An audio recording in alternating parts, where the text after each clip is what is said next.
Fiancée took a break to tour Europe with her college friends, so I canceled the wedding. All right, here goes nothing. So me and Sarah had been together for about 5 years, engaged for almost 3. Things were going all right, or at least I thought they were. We had a wedding date set, everything was booked, and I was under the impression we were on the same page. Guess I was wrong about that.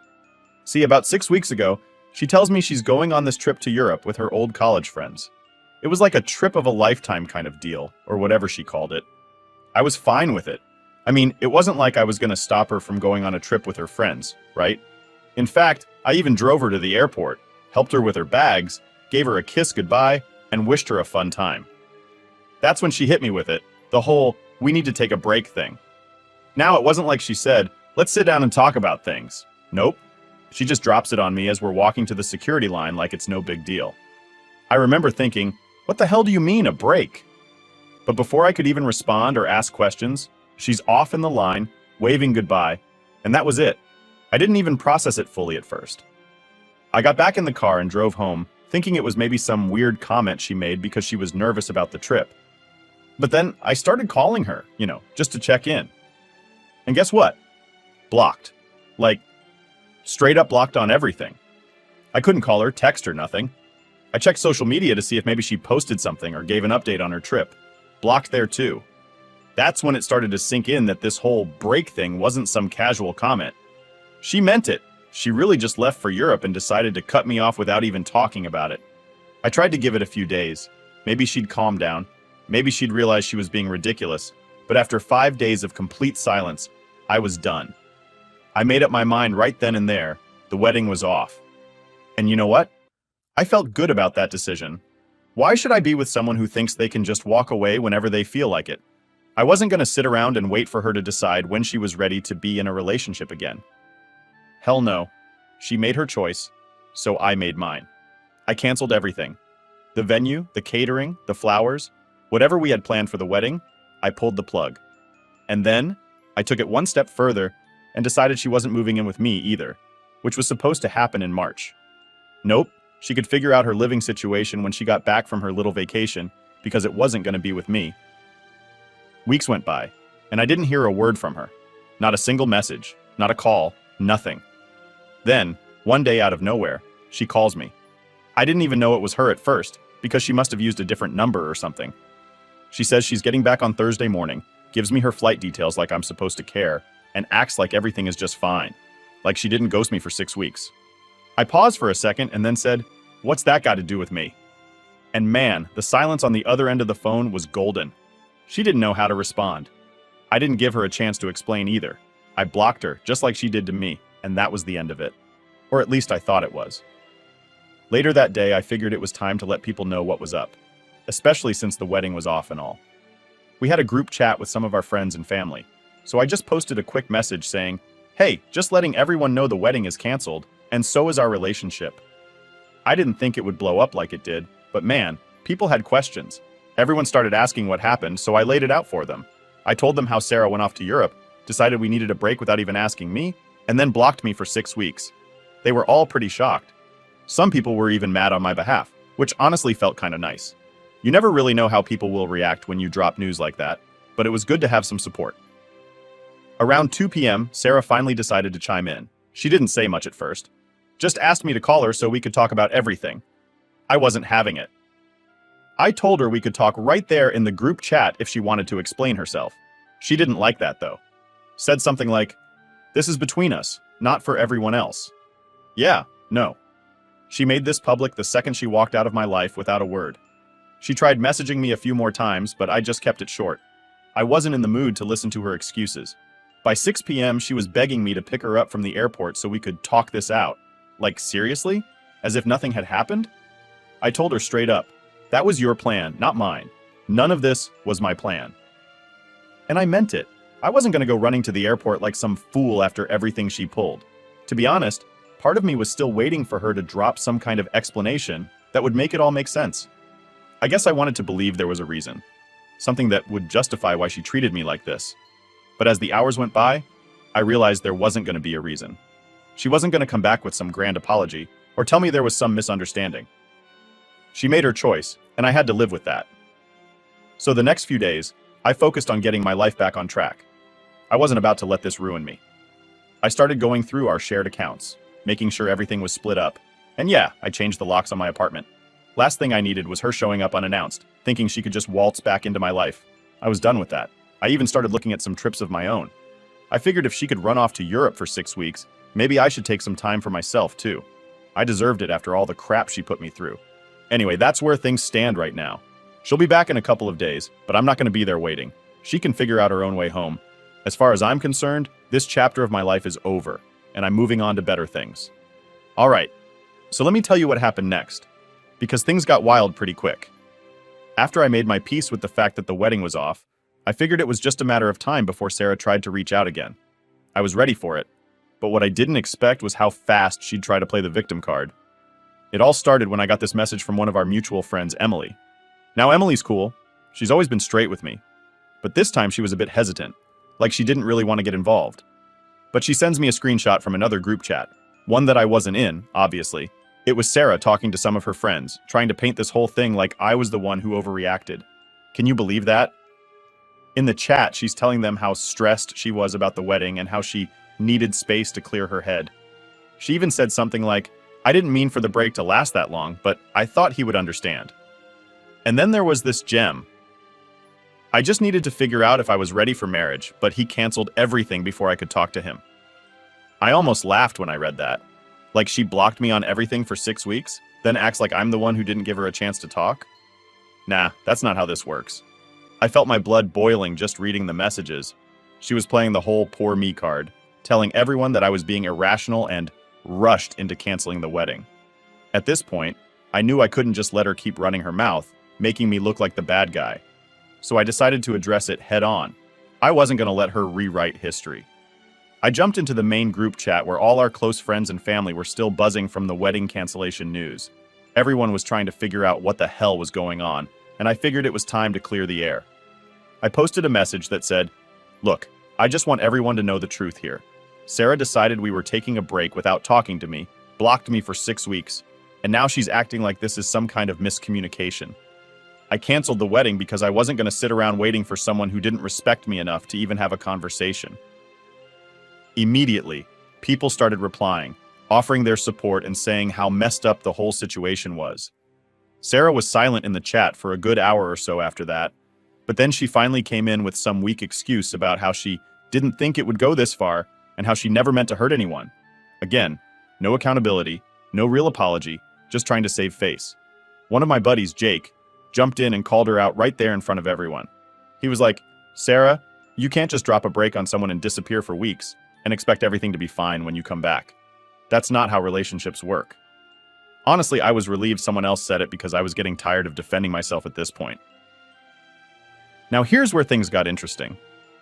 Sarah's friend Megan, who I always suspected was kind of shady, decided to back Sarah up. Megan starts saying how Sarah's been through a lot and how wedding pressure can really mess with your head. She was trying to make it sound like Sarah was the victim of stress and anxiety, which, okay, I get that planning a wedding is stressful, but come on.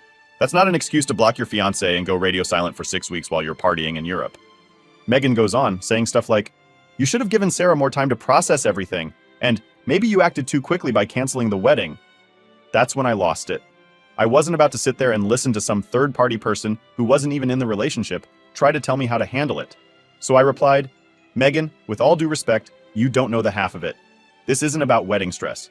It's about the fact that Sarah blocked me, cut me off completely, and didn't bother to talk to me once during the whole trip. I tried. I called, texted, and got nothing. How much more time was I supposed to give her? Another 6 weeks? A year? If Sarah didn't want to be with me, she could have said that. But instead, she disappeared and expected me to just sit around waiting.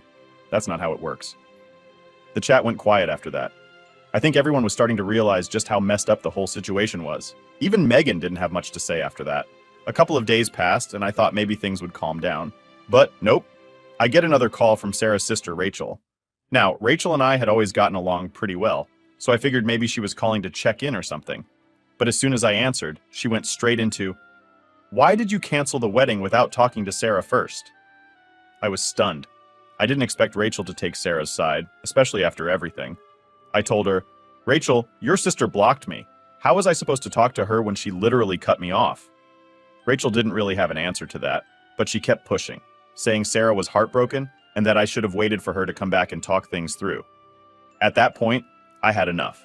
I told Rachel straight up, "Look, I get that you want to defend your sister, but what she did was wrong.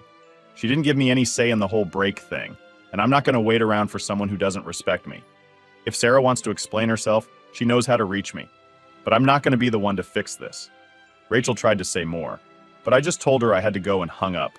I wasn't about to keep having the same conversation with every single person Sarah sent my way. That night, I got another message from Sarah. This time, she was apologizing. Well, sort of. She said she was sorry for how things went down, but didn't take any responsibility for the choices she made. It was one of those half apologies where she tried to make it sound like we were both at fault. I didn't reply. There was no point. She'd made her bed, and now she had to lie in it. I wasn't going to go back and forth with her anymore. After that, I made sure to block her everywhere again, just to make sure there wouldn't be any more drama. I wasn't interested in hearing her excuses or letting her drag this out any longer. At the end of the day, I realized something. I dodged a bullet. If this is how Sarah acted when things got tough, I can't even imagine what it would have been like to be married to her. I felt bad for the time we wasted, but I was glad it ended before it got any worse. Now I could move on, and that's exactly what I plan to do.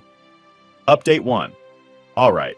So after all the drama with Sarah and her trying to guilt trip me into reconsidering the wedding, which by the way didn't work, I thought things would quiet down for a bit.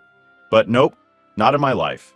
Turns out, I had way more coming my way than I could have expected. About a week after I blocked Sarah for the last time, I get this random call from a number I didn't recognize.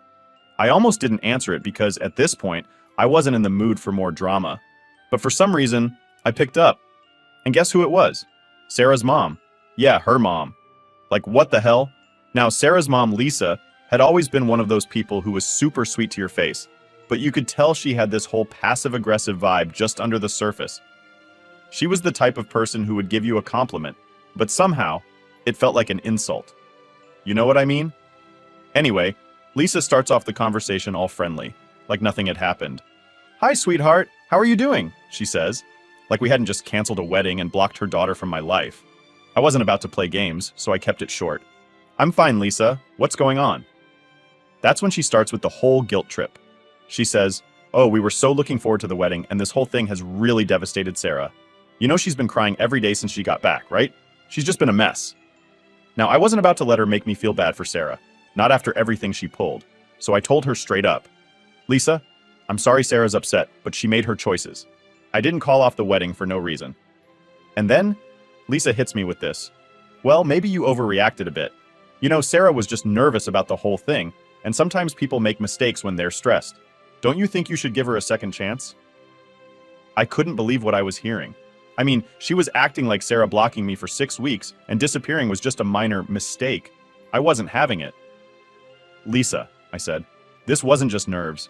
She literally blocked me on everything and went off to Europe without saying a word. That's not something you just brush off. If Sarah was having doubts, she should have talked to me, not shut me out." But Lisa wasn't done yet. Oh no. She kept pushing. "I know it seems bad, but think about all the years you've been together. You've had such a good relationship. Don't you want to try and save it? I'm sure once Sarah explains everything, you'll understand." At this point, I was getting pretty annoyed. It was like Lisa wasn't even listening to what I was saying. She was so focused on getting me to take Sarah back that she wasn't considering how I felt. I took a deep breath, trying to stay calm, and said, "Lisa, with all due respect, Sarah had 6 weeks to reach out to me, and she didn't. I've already made up my mind. The wedding is off, and that's final." I thought that would be the end of it, but Lisa wasn't done yet. She goes, "Well, if you won't talk to Sarah, at least come over for dinner so we can talk as a family. Maybe we can work through this together." I was speechless. She was inviting me to their family dinner, like this was some kind of minor argument that could be solved over a plate of spaghetti. I knew this wasn't going anywhere, so I told her, "Thanks for the offer, but I think it's best if we all just move on." And with that, I hung up. You'd think that would be the end of it, right? Wrong. The next day, I get a message from Sarah's dad. Now let me tell you, her dad, Tom, is one of those old school guys who thinks he's always right. He's never really liked me, but he tolerated me because Sarah and I were together. So when I saw the message from him, I knew it wasn't going to be a friendly chat. He basically laid into me, saying how I was throwing away a good thing, and that I was ruining Sarah's life by not giving her a chance to explain. He even said something like, "Men don't act like this. You should be standing by your fiancée, not running at the first sign of trouble." That really pissed me off. I mean, I was standing by Sarah for years, and this is how I get treated? I didn't reply to Tom's message because I knew it would just turn into a pointless argument, and honestly, I was over it. But that wasn't the worst part. A couple of days later, I get a message from Sarah. She used some other number to reach out, and it was a long message, like multiple paragraphs long. She went on about how she was sorry for everything, how she didn't mean to hurt me, and how she realized she made a mistake. She said she was confused about the wedding and needed time to think but didn't know how to tell me, so she panicked and blocked me. Then she dropped the big one. She said she still wanted to get married. Yeah, you read that right. After all of this, after blocking me, ghosting me for 6 weeks, and trying to blame it all on wedding nerves, she still wanted to marry me. It was like she was living in some fantasy where everything could just go back to normal with a simple apology. I sat there staring at the message for a while, not really knowing what to say. Part of me was still angry. No, actually, most of me was still angry. But there was a small part of me that felt, I don't know, sad, I guess? Like, we'd spent years together and this is how it all ended. It wasn't how I pictured things going, that's for sure. But the more I thought about it, the more I realized that this wasn't something I could forgive.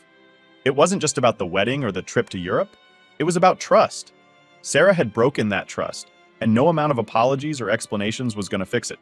I couldn't marry someone who thought it was okay to just disappear when things got tough, so I did what I should have done from the start. I blocked the number she used to text me, deleted the message, and moved on. For real this time. After all of that, I felt like a weight had been lifted off my shoulders. I wasn't tied down by Sarah's guilt trips or her family's pressure anymore. I could finally focus on myself and what I wanted for the future. And honestly, it felt pretty damn good. Update 2. Alright, so you'd think after I blocked Sarah and her family again, things would finally settle down, right? Wrong. Of course not. Because that would be too easy. I swear, it's like they just couldn't let go of the fact that the wedding was off, and they kept coming at me from every angle, like they were trying to wear me down or something. Spoiler, it didn't work. A couple of days after Sarah's last attempt to reach out, I get a text from someone else. This time, it's from one of Sarah's bridesmaids, Katie. Now, Katie and I weren't exactly close. I mean, she was always nice enough when we hung out as a group, but she was more Sarah's friend than mine. So when I saw her name pop up, I was immediately suspicious. The text started off innocent enough. She was asking how I was doing, saying she'd heard about the breakup, blah, blah, blah. But I wasn't stupid. I knew she wasn't just checking in for no reason. So I kept my response short, something like, "Yeah, I'm fine, just dealing with everything one day at a time." And then she hits me with it. "I think you should hear Sarah out." Here we go again. I stared at my phone for a minute, trying to figure out if I should even respond. Part of me wanted to just block Katie too and move on, but I was curious. I wanted to see where this was going. So I asked her why she thought that.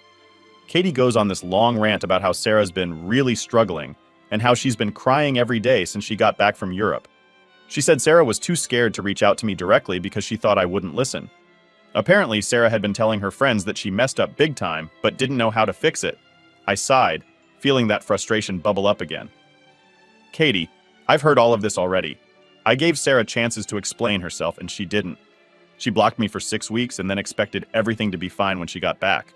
That's not something I can just forget." Katie tried again, saying how Sarah just needed space and didn't mean to hurt me. But the more she talked, the more I realized what was really happening. Sarah had sent Katie to do her dirty work, thinking maybe I'd listen to someone else. It was like she didn't even have the guts to face me herself anymore. I was done. I told Katie, "Look, I appreciate you trying to help, but this isn't something that can be fixed with a few apologies. It's over, and that's it." I could tell she wanted to keep pushing, but I didn't give her the chance. I blocked her right after that. And then, just when I thought I was finally in the clear, I get another message.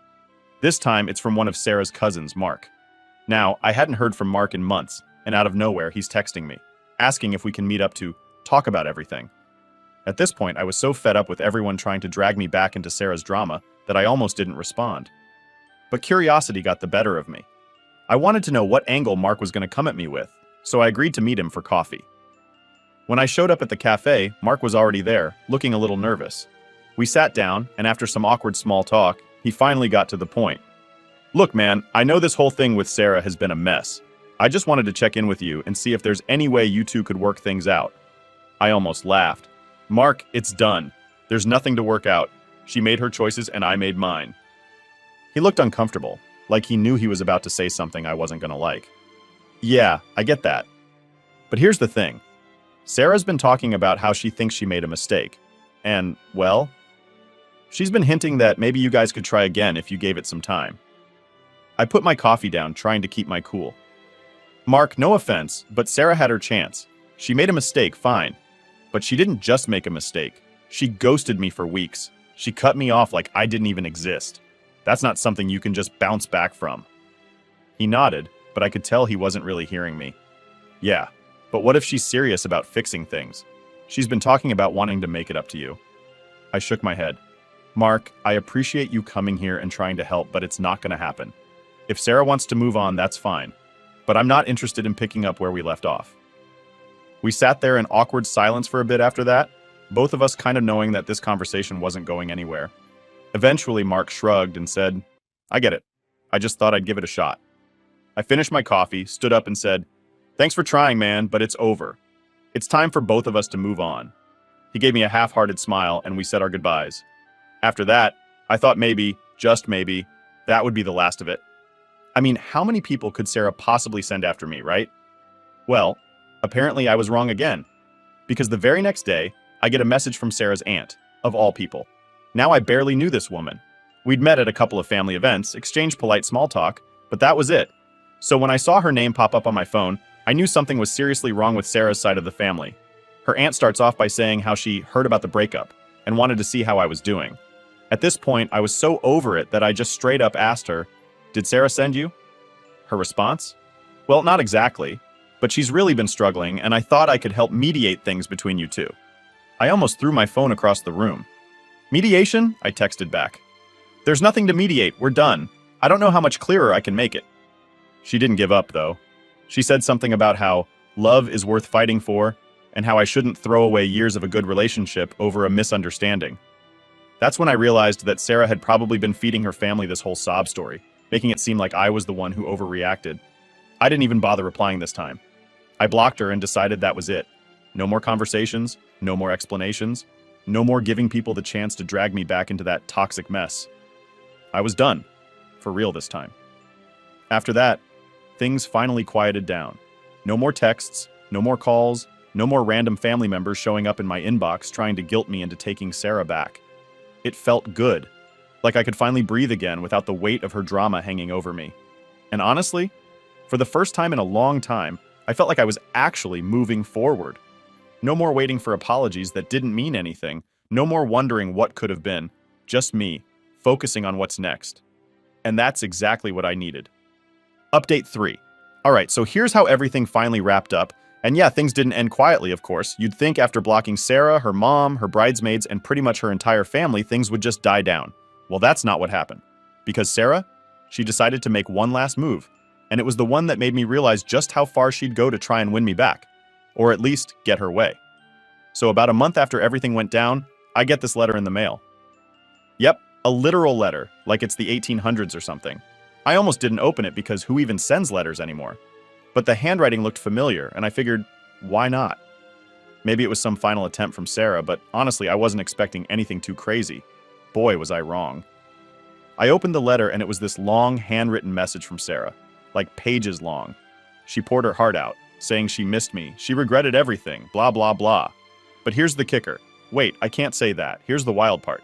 She didn't just say she was sorry. She started talking about how she wanted to meet up again and how she still had the key to my apartment. Let me repeat that. She said she still had the key to my apartment. The same key I had completely forgotten she even had. My stomach dropped. I mean, I'd already changed the locks once when this all started, but I hadn't even thought about the fact that Sarah might still think she had access to my place. I immediately got up, checked the locks, again, and started thinking about what to do next. But that's not all. The letter wasn't just some apology. She was basically laying out a plan for how we could start fresh. She said she'd been talking to her mom about how we should go to couples counseling, and she thought if we could just meet up and talk face to face, we could work things out. At this point, I was more annoyed than anything. Like, she seriously thought this was a good idea? After blocking me, ghosting me, sending her entire family after me, and then acting like I was the one who needed to fix things. I couldn't believe it. But it gets better. Toward the end of the letter, she mentioned that she'd already started making arrangements for us to meet with a counselor. Like she had already booked the appointments without even asking me. The audacity, right? She didn't ask if I was interested, didn't check in with me at all. Just assumed I'd go along with it. I was fuming. I couldn't believe she still didn't get it. After everything, she was still trying to control the situation, still trying to get me to bend to her will. It was like she thought if she just planned everything out, I'd eventually give in. So I sat down and wrote her a letter back. I figured if she wanted to play the old-fashioned game of sending letters, I'd go along with it one last time. But this time, I made things clear. I told her in no uncertain terms that we were done. There was no counseling, no second chances, no meeting up to talk. I told her to return the key, even though I'd already changed the locks again, and that she needed to move on because I sure as hell was. I sent the letter back and felt pretty good about finally shutting that door for good. I thought that was going to be the end of it. But nope. A week later, I get another letter from her. This time it was much shorter. She didn't argue or try to convince me to go to counseling. She just said she understood where I was coming from, but she still thought we should talk. And then she said something that really freaked me out. She mentioned that she'd driven by my apartment a couple of times and saw that I wasn't home. She didn't say why she was driving by or what she was doing, but the fact that she was checking up on me like that sent chills down my spine. At that point, I knew I had to do something more drastic. I wasn't about to let this turn into some creepy stalking situation. I called my landlord and asked about getting extra security, maybe even cameras installed. I wasn't playing around anymore. And just when I thought things couldn't get any weirder, I get a call from my mom. Now my mom knew about everything that had happened, and she'd been super supportive throughout all this. But she called me to say that Sarah had visited her, like, showed up at her house unannounced, asking to talk about us. I almost dropped my phone when she told me that. Sarah had gone to my mom's house to try and get her to convince me to take her back. I was pissed. Not only was Sarah crossing boundaries with me, but now she was dragging my family into it, trying to manipulate the situation through them. My mom, bless her heart, didn't fall for it. She told Sarah that I'd already made my decision and that she needed to respect it. Sarah apparently got emotional and started crying, but my mom didn't back down. She told her that it was time to move on. After that call, I realized I needed to take one final step to end this for good. I filed for a restraining order. I didn't want to, but I felt like I had no choice. Sarah was getting too close, and I needed to protect my space and my family. When Sarah got served with the paperwork, she finally backed off. No more letters, no more visits, nothing. It was like she finally got the message. I didn't feel good about having to go that far, but I knew it was the right thing to do. And honestly, after everything that happened, I learned a lot about myself. I learned that it's okay to stand up for your boundaries, even when people don't want to respect them. I learned that you don't owe anyone endless chances, especially when they've broken your trust. And most importantly, I learned that moving on isn't just about walking away. It's about protecting your peace and your future. So yeah, that's it. That's how it all ended. I'm finally free from all the drama, and I'm moving forward with my life. It wasn't easy, but I made it through. And now, I'm just focused on what's next. No more looking back.